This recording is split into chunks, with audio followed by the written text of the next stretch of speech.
직업상담사 A씨, 20대 청년부터 80대 노인까지 성남시에 거주 중인 시민들의 구직활동을 돕는 일에 자부심을 느끼며 일해왔습니다.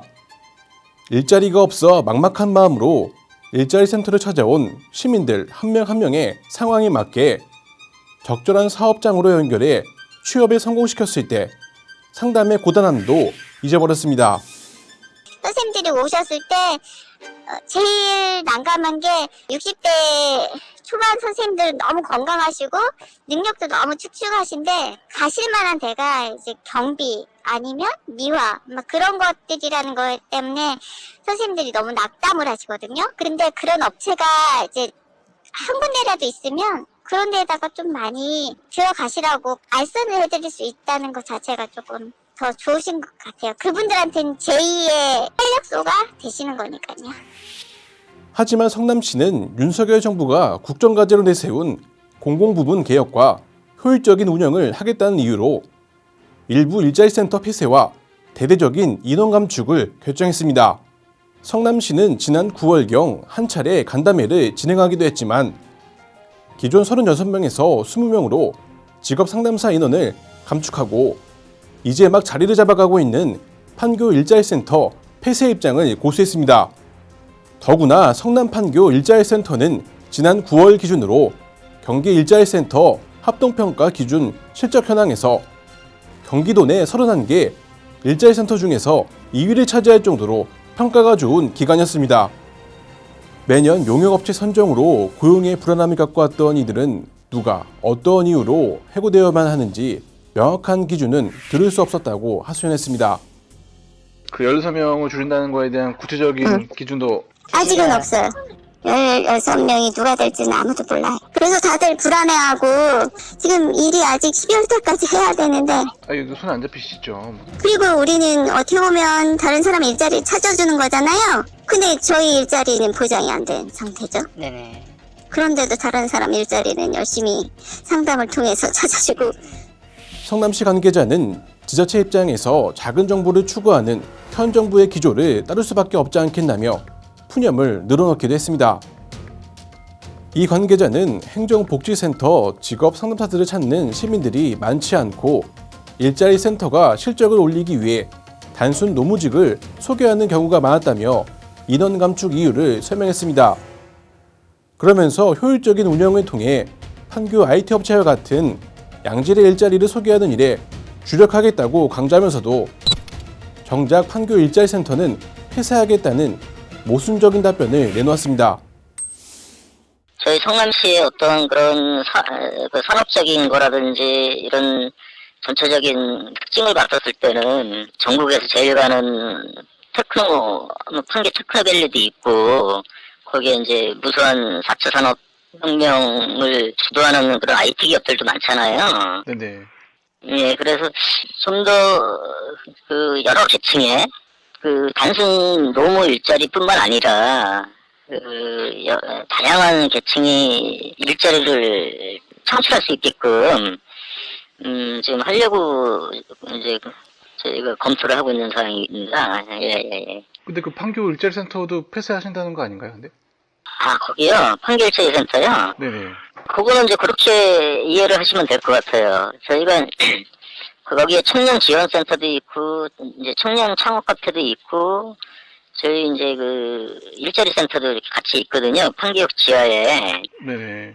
그런데 이제 그 당초 거기에 그 개소된 취지가 판교역에 그 이제 유동인구도 많고 판교에 그런 IT 기업들도 많고 그쪽에 그렇게 개소를 했는데 실질적으로 운영을 하다 보니까는 시설들을 이용하는 사람들도 적고 효율성이 떨어진다. 뭐 그 성남 지역이나 판교 지역의 네. 특성에 맞는 양질의 일자리를 그 위해서 이제 인원 감축을 하신다면서 어쨌든 판교 그 기업들이 상주하고 있는 그 판교 지역에 또 일자리 센터까지 폐쇄하신다는 게 안 맞는 내용이 아닌가 좀 싶은 생각도 들어서.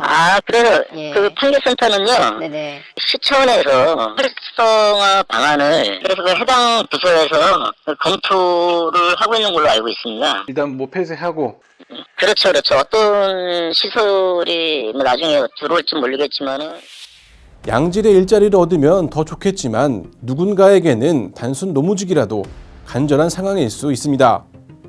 실제 성남시는 지난 2021년 2월 기준으로 65세 이상 노인 인구가 전체 인구의 14.33%를 차지해 경기도 대도시 가운데 처음으로 고령 사회에 진입한 도시입니다.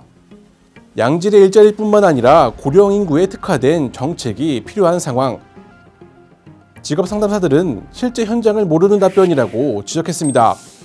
그분들이 80세 되신 선생님들께서 어디 가서 일자리를 알아보시겠어요. 건강 상태나 그 선생님에 대해서 알고 업체에다 추천을 드리는 거거든요. 이 연령 제한이 없다라고 하는 그런 업체를 섭외를 해가지고 선생님한테 가보시라 그래서 80세 되신 어르신이 미화직으로 취업을 하신 경우도 있으세요. 자기 스스로 구직 활동을 할 수 있는 청년들은 굳이 이런 센터를 방문할 필요는 없는 거는 어디든 마찬가지거든요. 갑작스러운 인원 감축 소식에 성남 시민들도 발벗고 나섰습니다.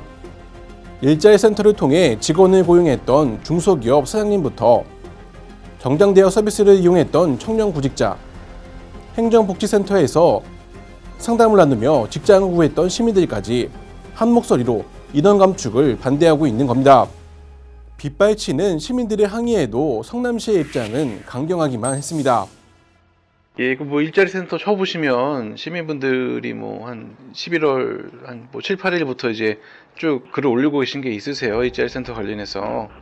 근데 이제 뭐 대부분 내용이 이제 폐쇄 제고해달라, 직업 상담사분들 감축하지 말아달라, 시민들이 이렇게 의견을 올리고 계신데, 시장님 말씀만 들으면 이제 시민들께서 성남 시민들께서는 아직 결정도 되지 않는 사안에 대해서 아니 그게 아니라 불만을 말씀하시는 건지. 아니 그게 아니라요. 네네. 제가 계속 말씀드리잖아요.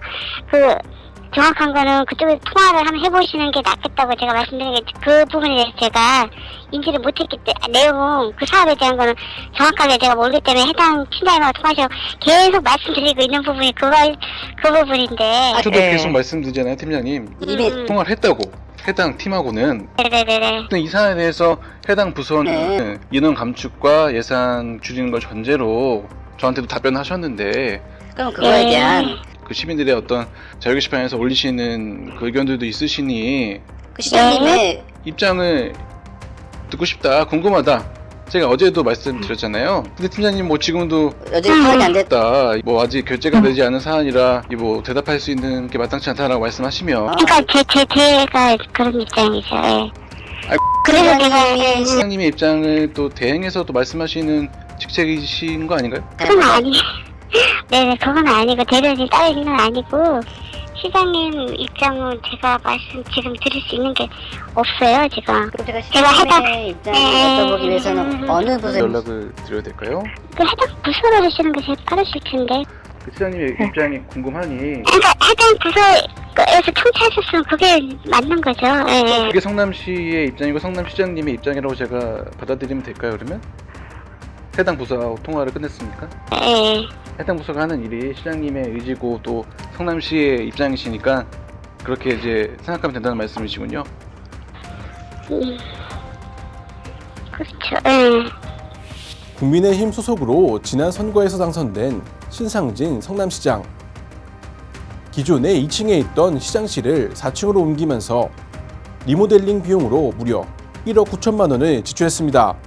신상진 시장이 후보 시절 내세웠던 슬로건 중에는 살만 나는 따뜻한 성남 만들기가 있었습니다.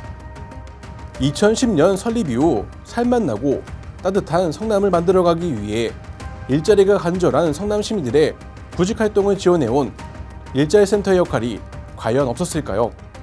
시민 언론 더탐사 김뉴스입니다.